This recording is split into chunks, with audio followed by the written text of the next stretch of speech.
baby's home.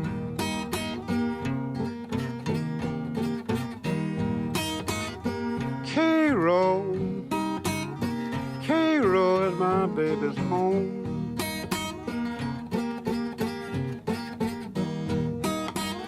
One bite Cairo now won't be long.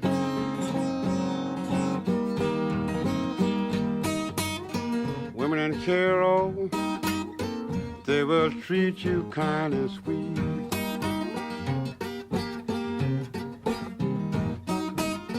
Women in Cairo, they will treat you kind and sweet.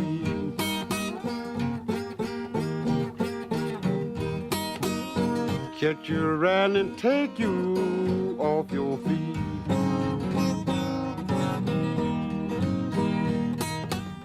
Shoot you and knock you, teach you and cut you too.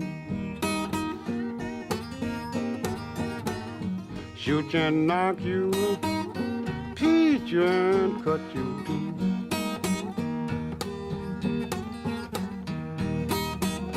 They get through the graveyard, then for you.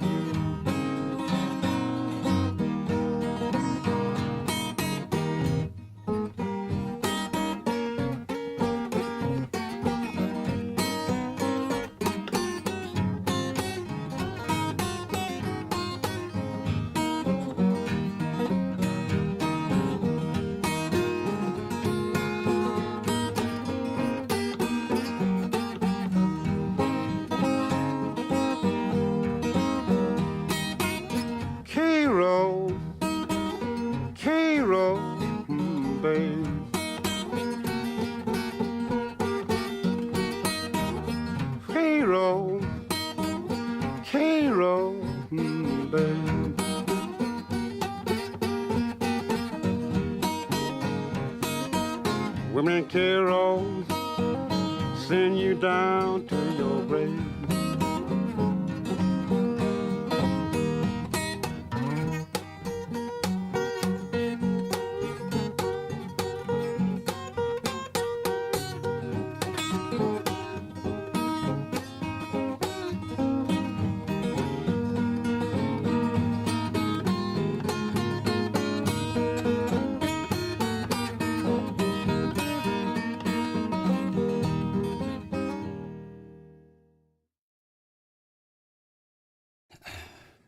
Hello, and welcome to the live stream Blue Monday with the Homesick Mac, and number 98 today. 2 more to go to the big number of 100. It's great to see you here, and Patrick was first.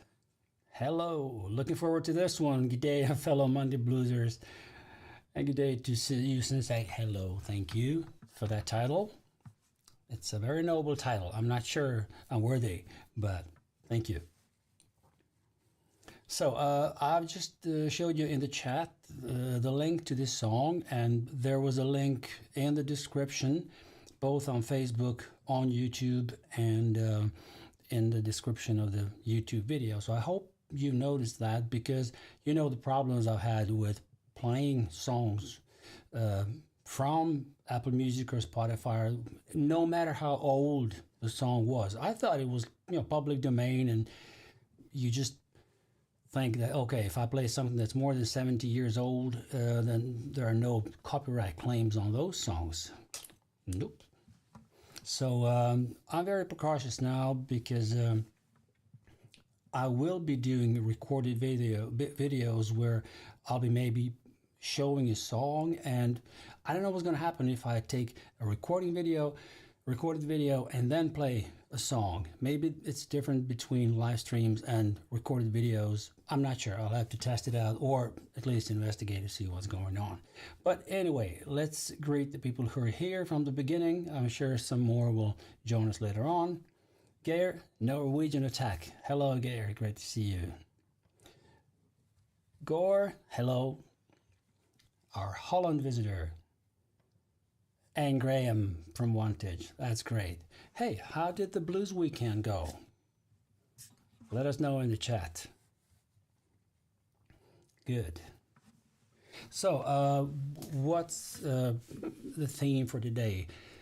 The legacy of Great Louisiana Red is definitely not something you take on in a 1 hour live stream, even if I dedicated a whole hour just talking about Louisiana Red, because there's so much to say about him, so much to defend when it comes to Louisiana Red, because there are so many different opinions and mixed opinions about the man. So I've spent some time with him. I've had that fortune to just be in the right place at the right time to start off. But okay, I'll let you know about that a little bit later on when we start talking about those songs that we're going to be working today. So blues back up. Let's just get on with that. And the tuning is just standard tuning. We're going to do the regular stuff, the key of E.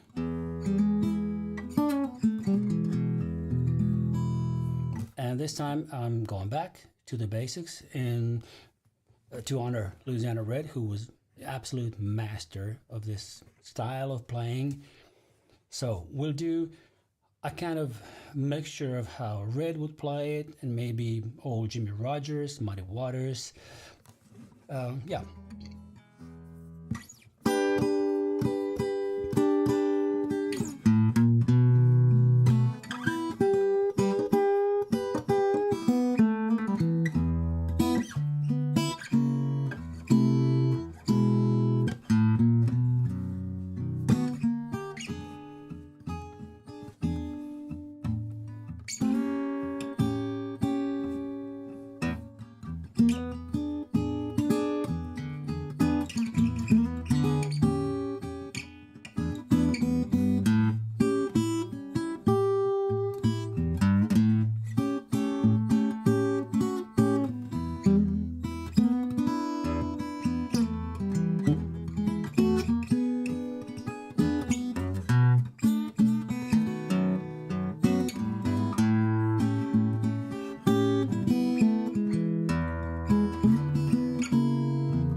Right, so the very kind of heavy, slow blues backup in standard tuning in E. And I haven't done anything particularly new, but I kind of put it into a little bit different grooves than usual. So I kind of got lost somewhere in the beginning. Okay, which one should I play? And that's exactly what I'm telling you guys not to do when I'm, not to you guys, but to people that I teach in workshops, especially beginners who are so eager to play, you know, as many of the licks as they can, and then just end up doing maybe too much and maybe getting confused, just like I was now. But there's always a reason for things we do, so it's just to relax and do better next time. So from maybe half of this back up, I got to the mood and to the groove, and I knew what I was going to be doing, and that was it. So the first introductory lick I did was this. It's a E on this position, up on the 7th fret. Well, 7th fret of the first string, and then 9th fret on these three, 2nd, 3rd, and the 4th. But I only choose to play this.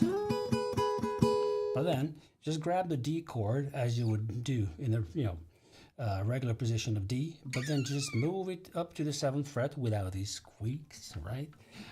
And then just bend all three strings.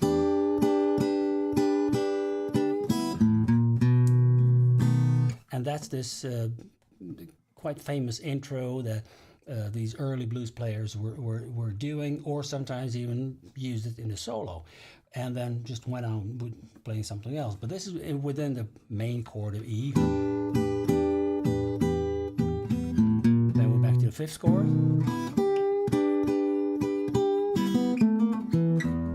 And then the turnaround.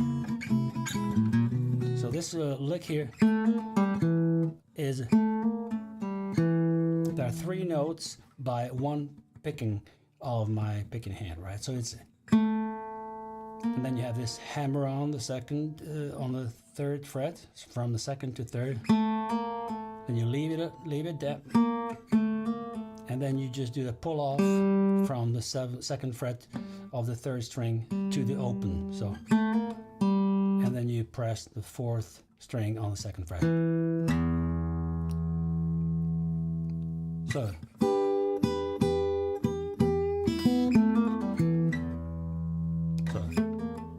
this can be done like that as well. Kind of glide between the frets.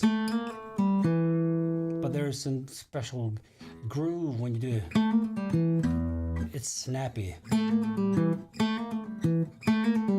And when I play that lick, I usually go deep under the string, so I kind of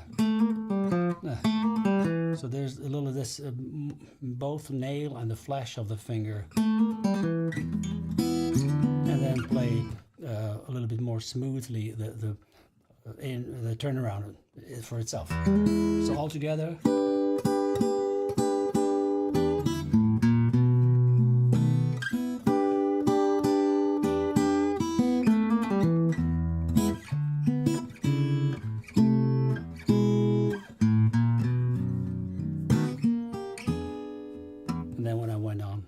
With a groove.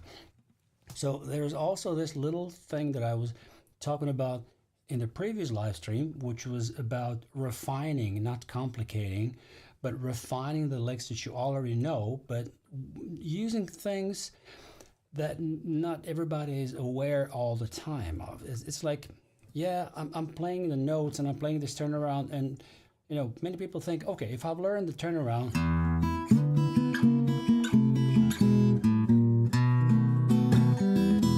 go to the blues shuffle and that's it. There are many different ways to play this, even if you don't have to put in extra notes or play it more complicated than this was. You can just do a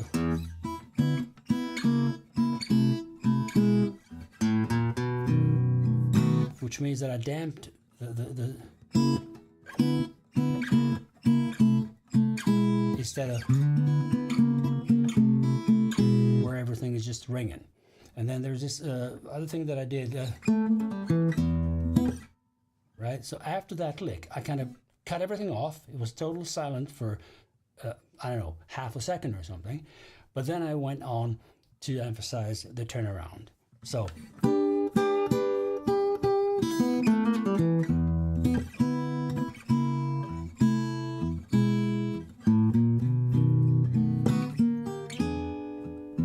Right. And then when you, if you listen carefully, the first string and the third string that I'm picking are ringing all the time. But the bass that's going down was dampened when I was playing it. Now I just let it, but in a lick it's, so that's also a dynamic little thing that you can throw into, average turnaround or whatever you play. Let the treble strings ring and then dampen the basses, or the other way around. I don't know. So for the last time.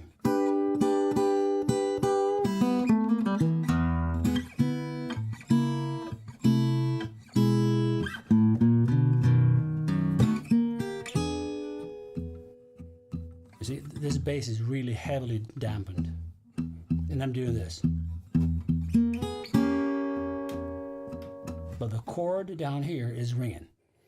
So these things are kind of much more important than people maybe think, and usually they're hidden behind the voice of somebody singing. So even if you're a guitar player and listening to a song, maybe you're concentrated on which notes they played, and you're happy with that.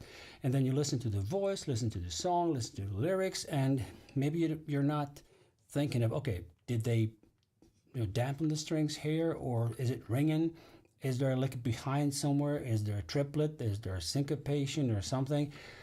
I don't know. Some people go into those kind of details when they're listening, and especially people who are masters of recognizing exactly what the greatest masters did. There's a very honored colleague of mine, Tom Feldman, who is amazing at hearing all the nuances of great players' techniques and grooves and everything. I mean, just go check his website and some of his courses. He's absolutely amazing. He can he has done it with so much respect for the old masters and for the art of not always recognized dynamics and the beauty of playing of the old masters. They did much more than at this first impression of when we listen to them. And speaking of that, it's very significant when it comes to Louisiana Red, who is going to be our theme for the talk today. Red is somebody whom I met for the first time in 1988 when I was 28, which means I was playing blues for 6, 7, maybe 8 years.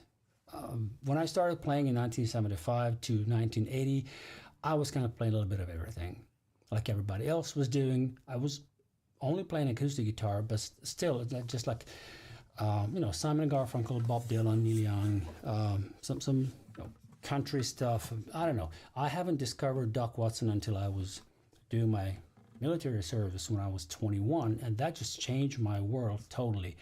And I just wanted to learn how to fingerpick, and slide was not such a great option for me then. It was like, okay, I was fooling around with it, but I wasn't really interested like that. But a couple of years later, I started listening to Sam Mitchell, among others. And then, the thing was like, wow, this is cool. Now, this is something I'd like to learn how to play. So that's when it started. And then in 1988, we released our first cassette tape with the blues trio, me and harmonica player Peter Joe, and our mandolin player, Cookie, that's right. So we were playing around, we were doing festivals, we were playing clubs, and we were all around the place in the former Yugoslavia. We were touring, we were all the way down to the west, to Slovenia, which is very close to Italy. And in this whole thing, playing a lot, all of a sudden there was this Belgrade Jazz Festival or Jazz and Blues Festival in 1988, and Louisiana Red was booked. I've never heard of a guy. Didn't have a clue. All of a sudden, our promoter, Vlada, calls us and he said, "Hey man, you got to help us out here. Louisiana Red is coming, and I don't know, he lost his slide or something happened." So anyway, we met him, and this was kind of early afternoon, and we tried to help him find a slide. Socket wrench, glass slide, metal, whatever. He just needed a slide for that evening. So we started talking a lot, he and my harmonica player and myself, and all of a sudden we ended up in his hotel room. He invited us in and just like, "Oh, let's hang out, let's have some time together." And he was just playing, playing for us and everything. And we even recorded that on an old cassette tape on a Walkman. So I still have that on a cassette tape, just chatting, talking blues. And he was full of stories about Muddy Waters, all those early blues masters that he got to know, because he was a generation kind of 10, 15 years before us. And when he was very young, he used to hang around Muddy Waters and Howlin' Wolf and all those guys, and he was fascinated by their playing. But Muddy Waters had a special place in Red's heart. So he was a role model, and Red could just fire out any Muddy Waters lick, and it would sound just like as if Muddy was playing, especially when it came to slide and the chord progressions and stuff. It was like, damn, this sounds amazing. So let me start it off with the way he actually showed me how I could do the shuffle, the way it really resonated with me. So it was this, this is not open D now, it's going to be open D later on, but with a capo. So let's just skip this for the moment. So Gasline Blues, which I've played a couple of times in this series of live streams, and I kind of spoke about it from different angles, but now it's more about the groove, what Red did, because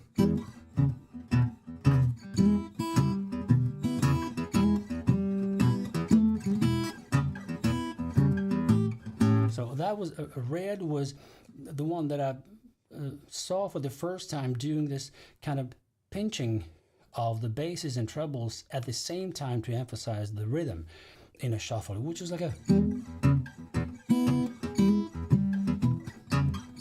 you see, it was almost kind of imitating how the drums would do. If you listen to a great shuffle drummer, then you would hear it's not it's and that's what comes right from the Reds. Okay, I'm going too fast because I'm kind of excited talking about it, but let's say if he would play Gasline Blues, Daily night, people, you ain't heard the latest news. Country's in a bad situation. You got the gas line blues. You got the gas line blues. You got the gas line blues. So that groove that I've learned from him was, I mean, that was priceless. So he was talking and he was showing us stuff. Then when we were in his hotel room, and he was talking with my harmonica player, trying to explain something. And I would just turn myself to the wall and just like, okay, how did he do that? Oh, let me see if I can do that. And I couldn't, of course. At the time, it was totally new. You need to relax a certain nerve in your head so that it will kind of resonate down to your fingers, to your hands, and the groove that you're delivering. So it took some time, some serious time to get kind of good at that. And then he was also playing slide, and I was fascinated by his both vibrato and the way he played, because he also played with those long sustained notes. So his tone was impeccable and his notes were so wonderful. Inspired by Muddy, of course.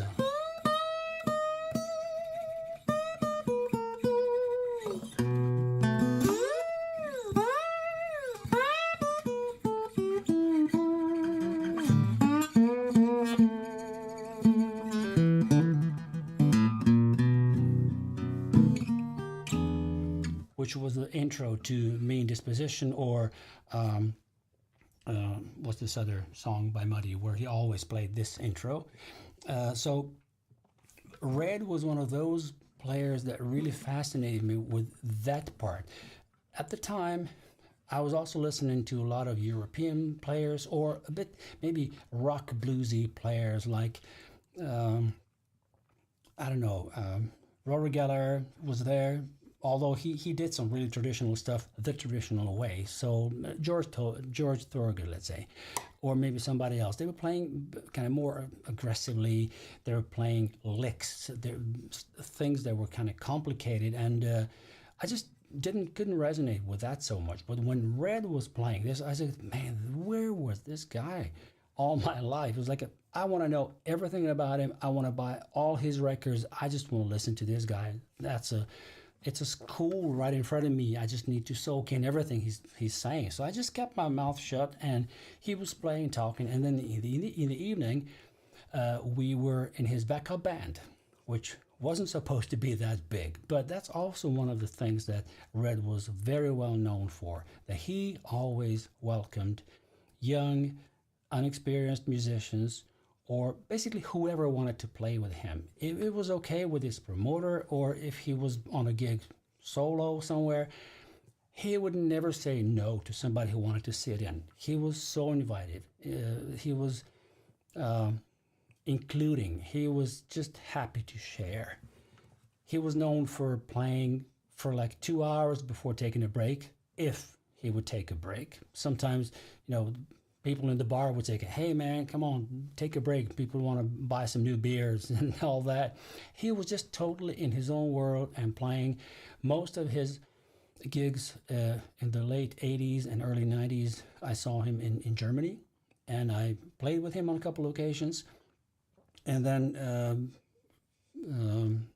I remember one fantastic jam at Grunes Eck in Munich with Red, myself, and Christian Willison, a fantastic piano player from Germany at the time. And that was one of the, it was not really planned that I was going to be playing there, but he just saw me in the audience and invited me because, that was like 3 years after we've played in Belgrade. And I think I went to that gig to interview him for a magazine, or from old Yugoslavia or something, just to talk to him a little bit. With him, hey, you got your guitar with you? Yeah, sure. I said, yeah, come on, you got to sit in today. Okay, well, we'll do that. And that was a long jam session. And then after that, we met on many occasions, especially when I moved to Sweden. He was playing a lot in Scandinavia, or in Denmark, at the Mojo Club. He played on all blues festivals. We met in Norway, we met in Denmark, Sweden, and some great jams and all that. But he was very intense, and that, if you ever hear something, not bad, but people kind of saying Red was this or Red was that, it's probably true, but take it with a grain of salt, because he was a genuine blues player, wonderful human being, fantastic musician, and he was always willing to share. So with those kudos to Red, I'm going to be changing the guitar and show you that groove from the song that I hope maybe, while I was bubbling now, maybe you've heard the song, right? So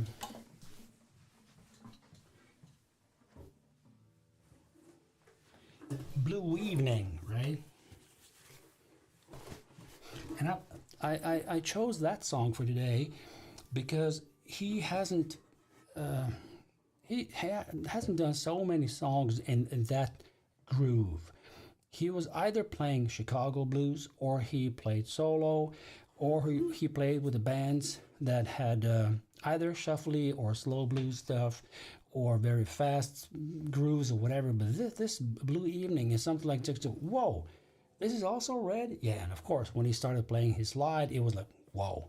So, but the groove of the song is something that I'm really fascinated by, and I think it's great to just show you. And this is not what they played on this recording. So I'm not showing you how the stuff was done. I'm just showing you the pattern that you can mimic in the open G to start with. So I did show you the open D chords, but tuning on the graphics before, but now I'm going to be in open G. Sorry if I'm confusing you. Bear with me. It's only 2 more live streams and then I'm gone. No, I'm not. I'm just kidding. So open G, and then there's this pattern that goes, if you listen just to the basses.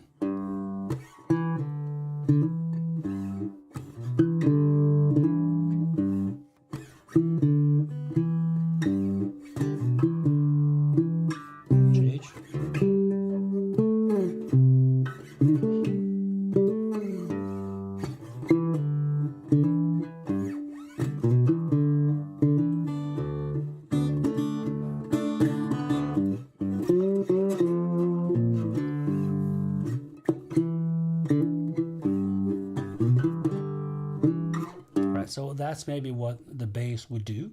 There are several other bass runs that could be done here, sure. But the chord shapes that were used here was something resemblant of this.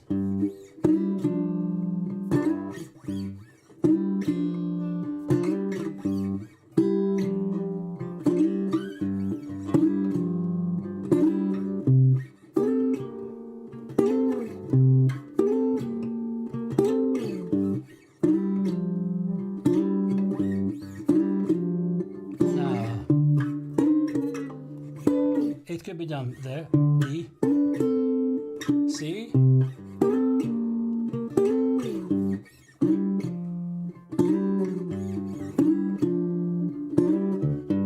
so that's the backup pattern when it comes to chords. So if you remember, I've showed you in these earlier live streams, let's say 40 Days and 40 Nights by Muddy Waters.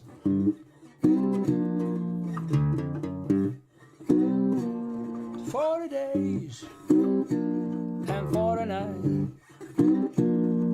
since my baby left the town, and so on and so on. But this has got this other kind of groove, and it's more kind of minory. This is major chords, and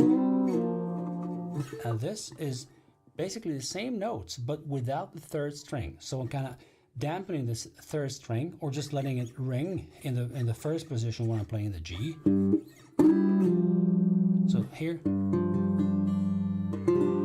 it sounds beautiful in the open G tuning. So it's I'm pressing the second string on the 5th fret, also 5th fret on the 4th string, and going to 3rd fret with both bass.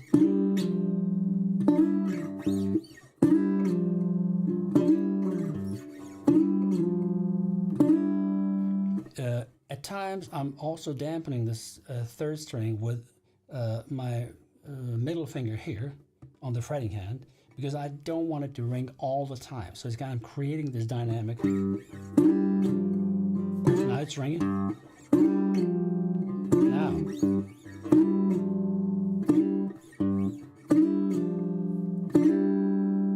So you're only hearing dampened, and then this string. And then the first string is also dampened. So.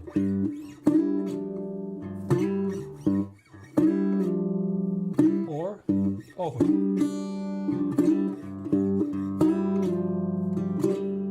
So that's the first thing, how you can just control the groove and maybe for some time do the open strings thing and then dampen a little bit. But then when we switch, when we change, and the reason why we're doing this is because we need to change to the chord of C, right? And then come up here. Let's see which notes are kind of dissonant in this grip. If we just let everything else ring, not really. Nope, nothing is really kind of working with us here. So we have to dampen up here.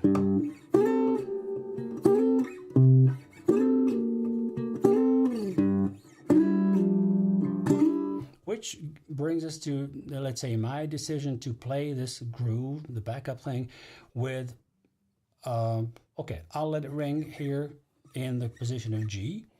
And then when I switch to C, I'll have to dampen anyway, but it's going to kind of bring something new in, because instead of ringing all the time of those strings, then we're going to kind of dampen it a little bit when it comes to C.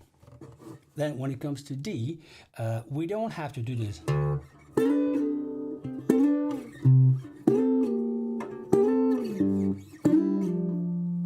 Okay, it would of course sound nice, but it would kind of break things up better if we kind of combine that with a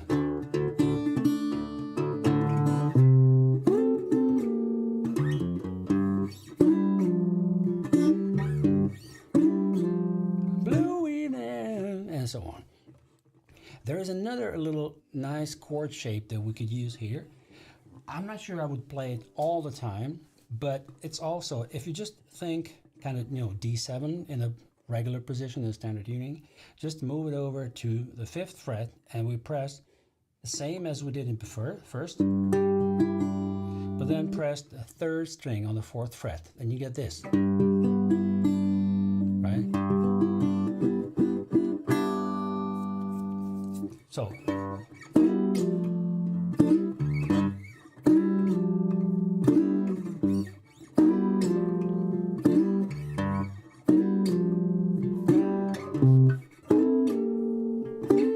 sounds beautiful, right? So there you go with 3 different ways to play just the backup. We haven't even, come to whatever else you could do with the basses or when it comes to soloing and stuff like that.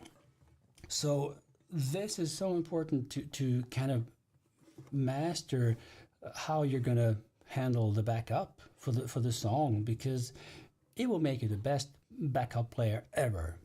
Because you're not going to do the same thing each time you play this round. Because if you listen to a song like 3-4 minute long and you just analyze it and just listen to what the band is playing or the guitar players are playing, I'm sure they will, at some point, they will change the groove, maybe the notes, maybe what they're playing, how they're playing it, and all that. We're just not always aware of that, because maybe sometimes we just listen to the whole song, we just listen to the whole impression that we're getting from somebody performing. It took me many years before I could really listen to Red when it comes to those nuances in his playing. It was like I was always concentrated on his singing so much, because he is an amazing singer. Sometimes he would really flip out and he would go really, really high and think, he's not going to make this one. Oh, yes, we did. So he was the fantastic improviser when it comes to singing. Not to talk about guitar playing, of course, but even as a singer, he was sometimes just going right to the edge and just throwing himself out there and improvising, doing some different phrasing, because I've heard him play same songs over and over again on different gigs, festivals, whatever, but he would always kind of do something different. He would go in with another phrasing on his voice, and he was amazing at that. So I'm not sure if David is here, great. Hello. I was thinking about song, if you had the chance to listen to it, let me know in the chat, because now I'll try to do something that's kind of cool, that I will play the song in my earphones only, so you're not going to hear it, so we're not going to get the copyright strike from YouTube, but I will do that just to do the first couple of licks that Red played in this song when he starts with the slide. So the song doesn't start with singing, it starts with the instrumental part where he plays slide. Okay, so at first I'm gonna turn off these guitar microphones, and then I'll change to here now, electric guitar.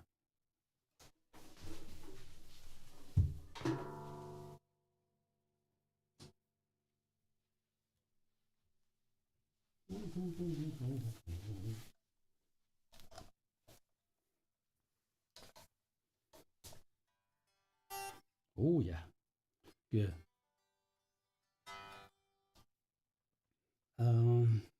All right. So I will go to Apple Music, and I'll just, yes, I've lowered the volume of the music, so you're not going to hear it. I'll just give me 2 seconds so I go to the beginning of the song and just listen to that one.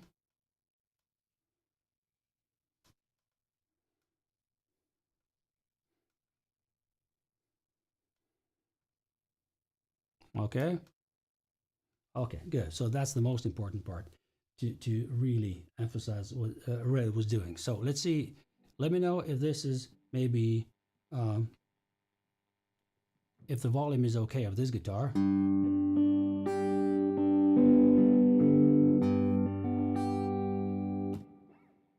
Let me know if you're hearing this.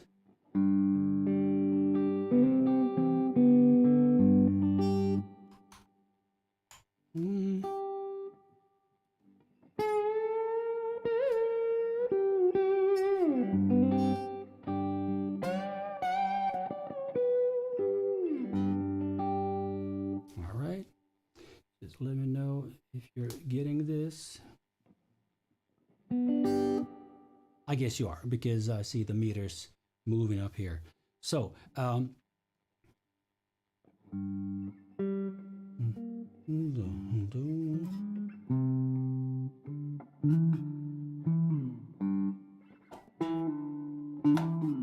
the song starts with this very high note and goes like,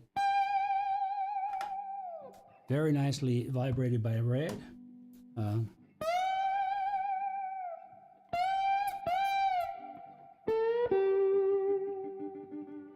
So that's what he does basically. So he goes, oh, another little problem. This strap is not the same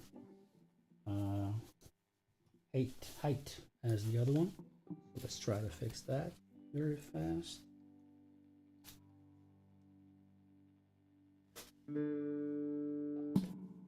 I think it's gonna be okay now. Yes, now you see it better. So we're in open D tuning, but we're with the capo on the no, we're in open E tuning, but it's the same thing as open D. So open E tuning, capo on the 3rd fret. So we're in basically G. So Red was playing, goes to the octave here on the 12th, 13th, 14th, 15th fret. So he was just going back to the main chord. And then when we were changing to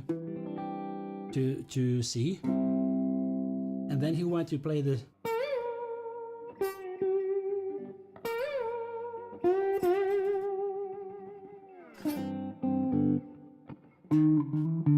and so on and so on. So just this little thing that he played these notes.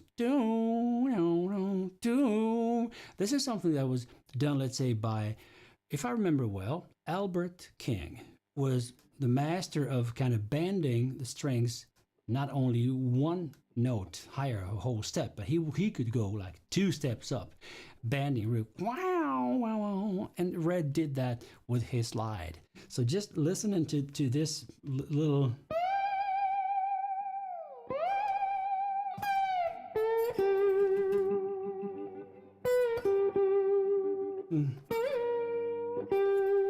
so we change there.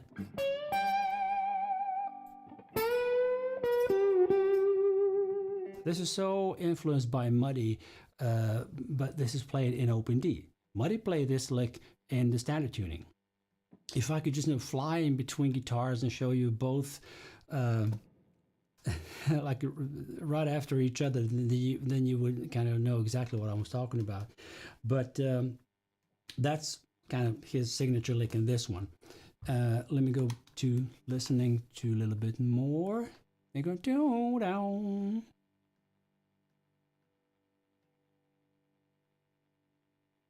Oh. Okay, so the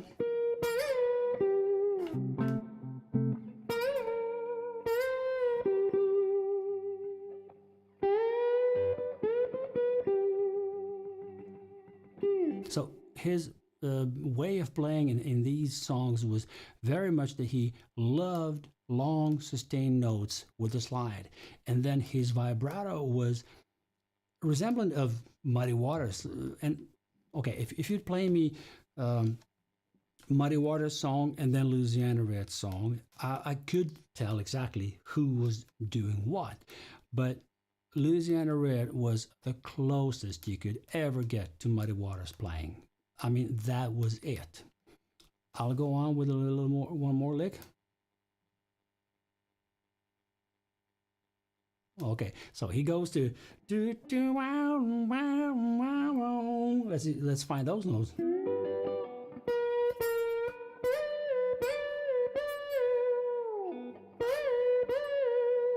Right? So he's in D, right? Oh.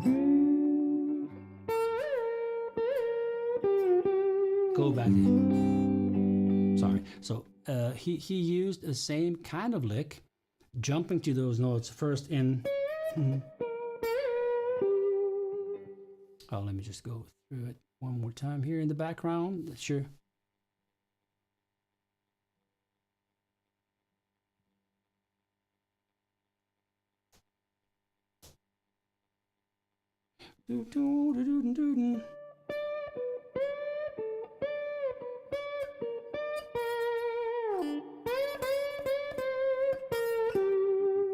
So the way he didn't play it in major chord, because in that kind of style it would be, you would get that, but he was, and that's where we're in this kind of minor chord, which corresponds well with the backup that we're playing. All right, let me go a little bit further on.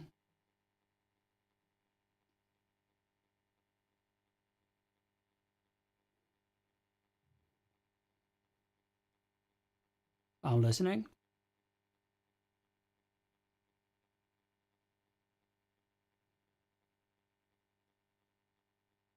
Oh, okay.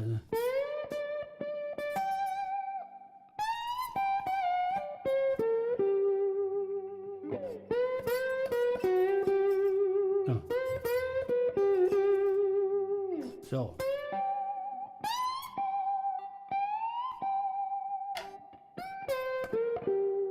So he's avoiding the major lick, major chord lick.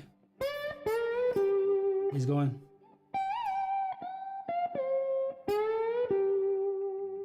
He's going like so elegantly over the hurdle of playing the, you know, just usual stuff that maybe most of other players would do. And okay, let's try to emulate this. Maybe you've noticed that I'm playing this slide now, not my usual slide that I play, which is Diamond Bottleneck. This very thick glass slide for acoustic guitar, for heavy strings and all that. This slide is much thinner, but it's also a Diamond Bottleneck, so they make all kinds of slides. And this works really well with electric guitar. And on this guitar, I think I have 11s, because I keep this guitar in either open E or just, you know, standard tuning. So it's kind of, the tension is quite okay for that. And of course, I could play that with this slide as well, because it's about the touch, right? So let's, if we see with this slide, it's kind of,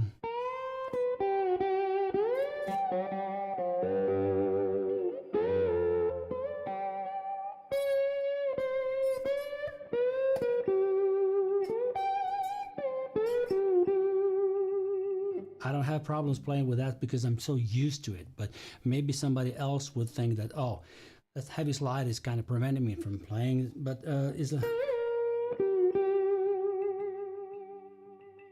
So listen to this sustain and listen to this.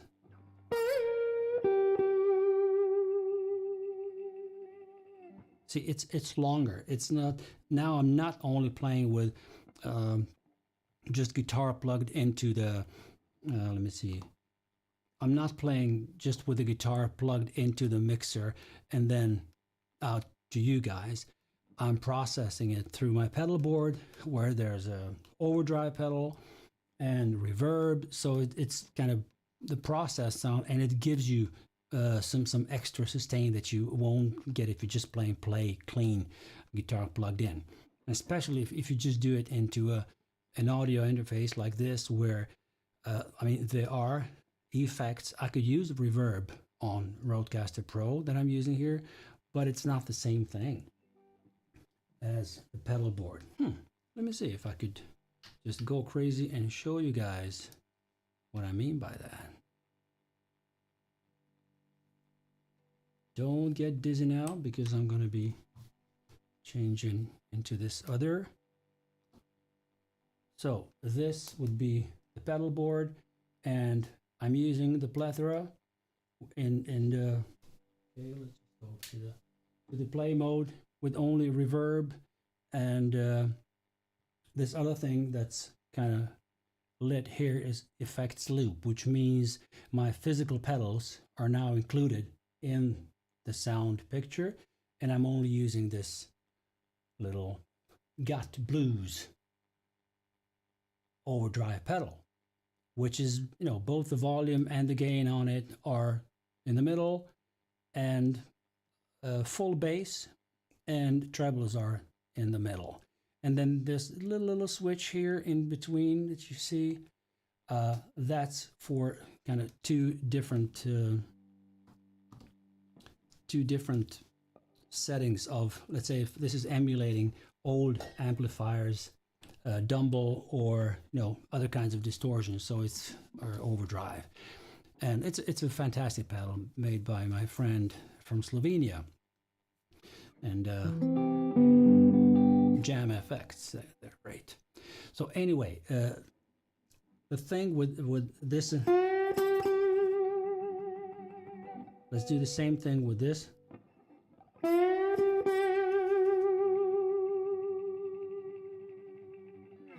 Of course, I would recommend everybody to just use heavier slides, because you're getting that fantastic sustain. At the same time, Derek Trucks, one of the greatest players of our time, is playing with a medicine bottle slide that's really, really thin. It's not even glass, it's kind of plexiglass. And oh, let's not lie here, I'm not sure what it's made of. I thought it was plexiglass, but okay, anyway, with a medicine bottle, which is very thin. But remember also that he's playing very loud on the stage. His amplifier is cranked up almost all the way, as I've seen on some videos. And then he's steering the whole volume from the guitar, from the, you know, potentiometers on the guitar. So it's like these guys here are his best friends. So yeah, we can talk about electric guitar sustain for ages, but this is how I've found a middle solution between processed sound and nice, because there's not too much distortion here. If I play softly like a, oh, there it is. But if I just pick a little bit harder, then you get this. If I pick very lightly with the slide,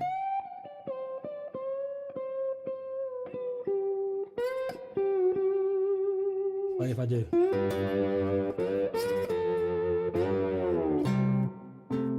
and so on. So I like that kind of distortion where you can play softly and have some nice kind of natural tone, and then you just dig in a little bit harder, and you will get that raw, you know, overdriven sound.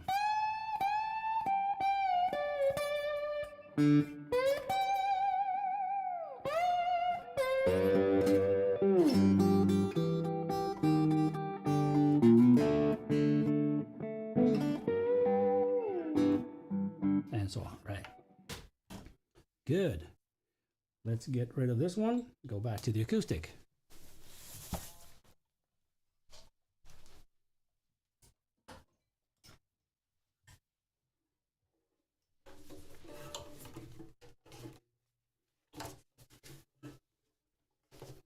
And we are on top of the hour. I'd like to show you one little thing when it comes to kind of backups like this. Right?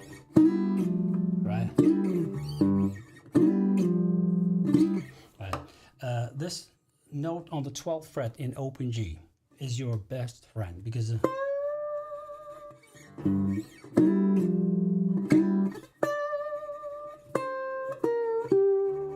right. So if you remember, let's say Mighty Waters' song in G open, the major tuning.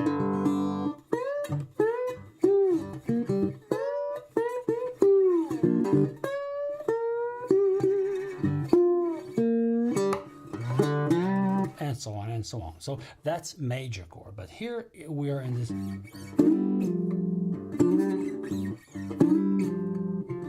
Right. So where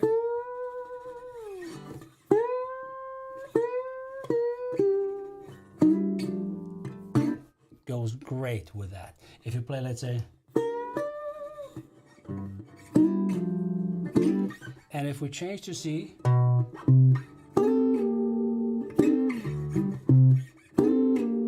let's play.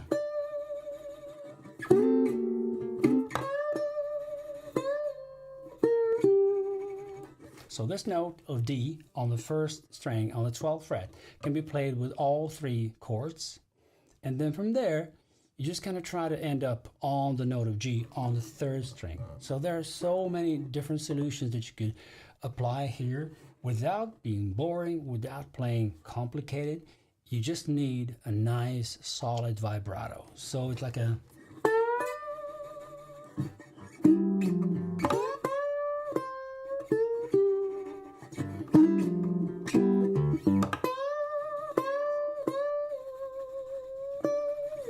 this was in C. Sorry.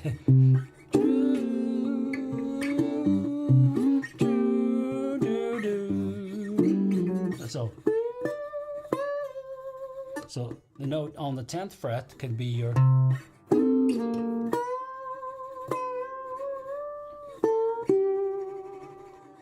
So everything that I told you about playing slide from the beginning when we just went through those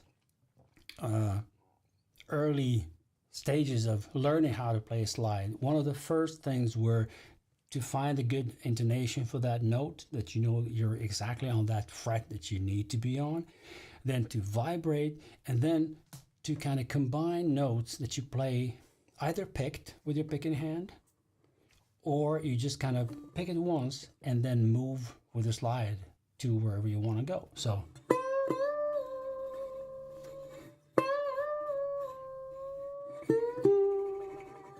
or now this can be played differently as well. So you can play, or you can play and then give it a shake of vibrato, or you just pick once and then you come to the note on the 12th fret and then you start vibrating. So or where I used this special, I don't know, I just came up with that here, and to some kind of a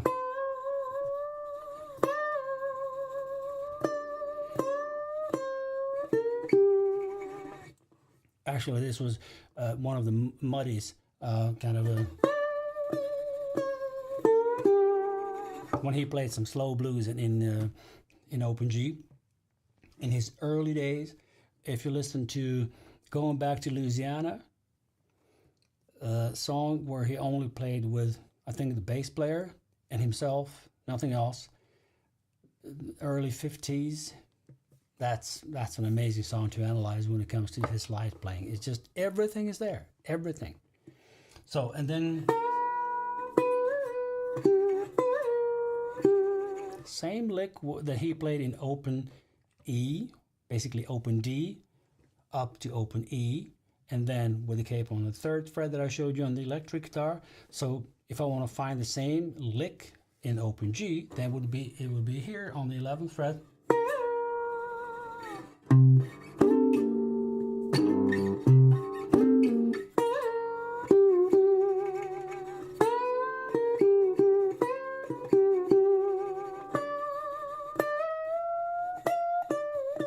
So let's say if we go to D.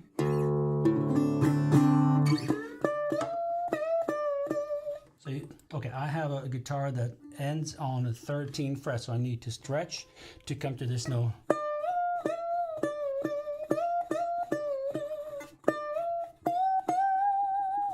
One great thing about this little guitar is that the octave, let's say the octave from the is exactly on the last fret, so I can always, you know, orient myself like, okay, if I want that note,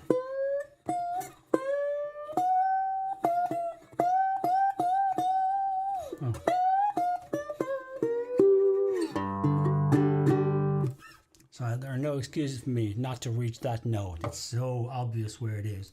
Although I don't have any markers up here, but they're ending on the 12th fret. So it's like you do your calculations and your, you know, how you find things on your own guitar. That's it. But there's this.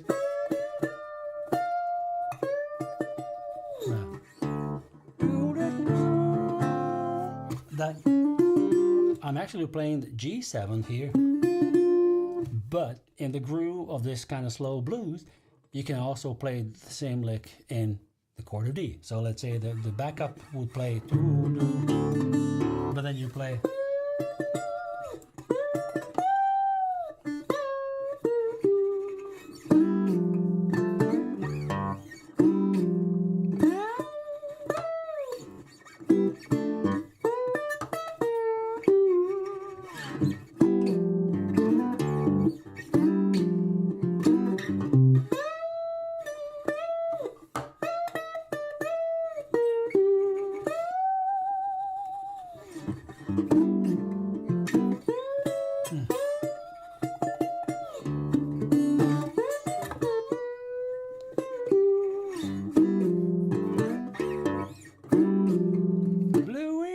And so on and so on.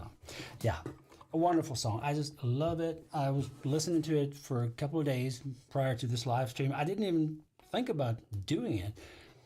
I was planning for another song, but I'll do that next week. No problem. But I just thought, oh man, I owe this guy so much.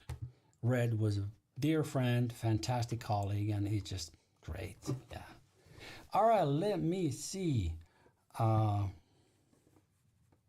where we were in the chat. If my computer mouse would just cooperate for a second. Oh, hello, Jonas. Great to see you. Thank you. Sounds fine. I actually saw your comment while I was just preparing, so I just didn't have the time to bring up the comments right then. Have you clicked the like button? Yes, thank you. 6 of you have pressed the like button, which is great. Yeah, that sounds like an Indian sitar. It does, basically, because it's a high tuning. It's open E, and then you capo it on the 3rd fret. I would actually use much heavier strings on that electric guitar, but I just wanted to, make my point when it comes to that kind of open tuning and how the notes are there where they are and all that. And yeah, it needs a lot of work with a real live kind of pedal board to get into a live streaming audio interface and then go out, because there are several stages in that process that kind of affect each other. So it's like I'm not really sure what I'm doing yet. Yeah, and that was also because sounds like sitar my slide, because when you play electric and you pick a little bit harder, then you will get some buzz, which doesn't only come from the slide or the frets. It's the whole physics of that instrument. So I need heavier strings. That's it. Gore says Roy Rogers is the best live player today. He's amazing. I saw him live a couple of times. He has a very, very distinct style, and I love his grooves, and he's a great singer as well. A lot of people are kind of saying, oh, he's got this high-pitched voice, and, you know, I don't like his singing. I do.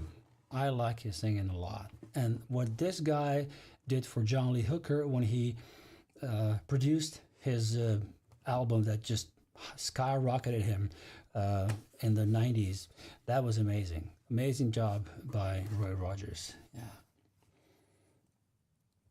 And, you know, for the curiosity of it, he plays a Martin acoustic guitar very often. That's a 12 bar. Oops, I got the streaming error from Facebook. Continue without my own profile. I don't know. I'll continue whatever is happening up there on the Facebook. I'll check it out later. But anyway, where was I? Roy Rogers singing, playing. Oh, his guitar is a 12 fret guitar. Ends up on the 12th fret here, which is very difficult to play higher than those frets. But he's developed this special technique that I actually also used here, which is like if I'm going to play, if I want to play those notes clean, then I have to dampen. So since I can't reach with my thumb in the back and then go all the way up here, it's a severe pain down here in my wrist. So, oh shit. So what I do is I go forward with my thumb and use that as a dampening finger.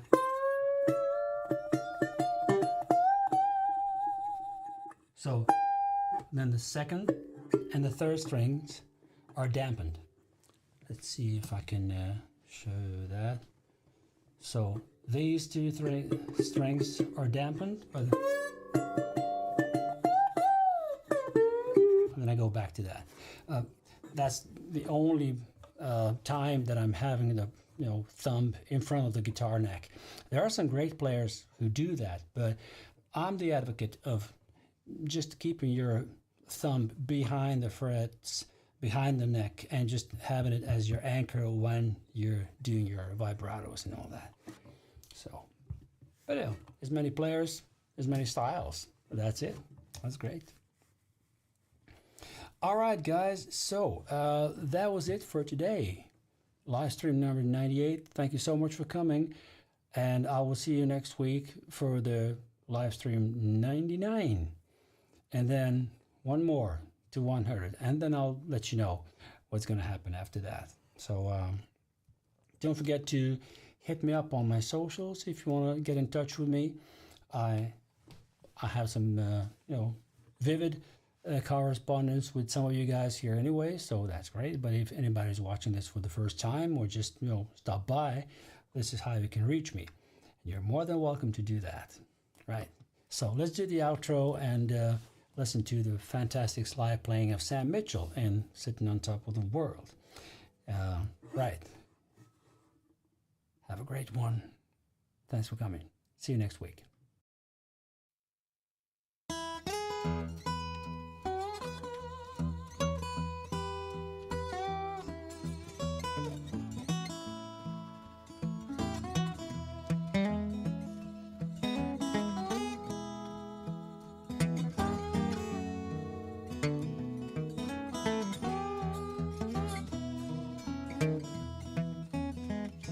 It was in spring, one sunny day. My sweetheart left me, thought she went away. Now she's gone, and I don't worry, but I'm sitting on top of the world. Things could call me up, down and out by soul. Said, come back, Daddy, thought I need you so. Now she's gone, and I don't worry, 'cause I'm sitting on top of the world.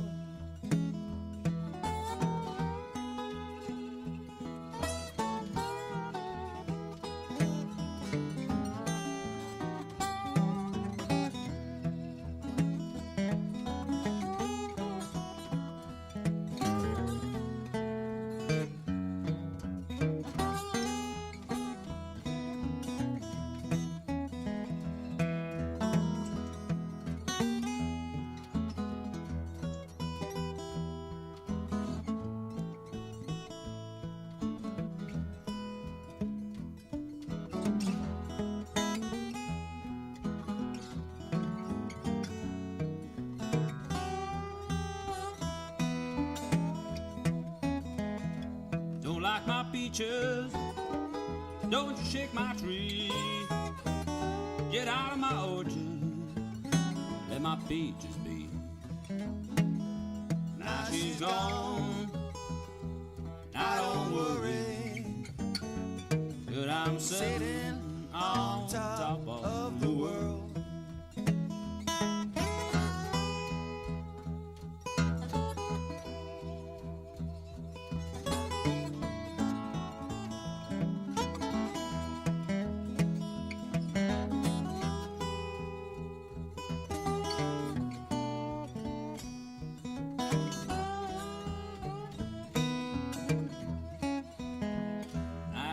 Spring, one sunny day, my sweetheart left me.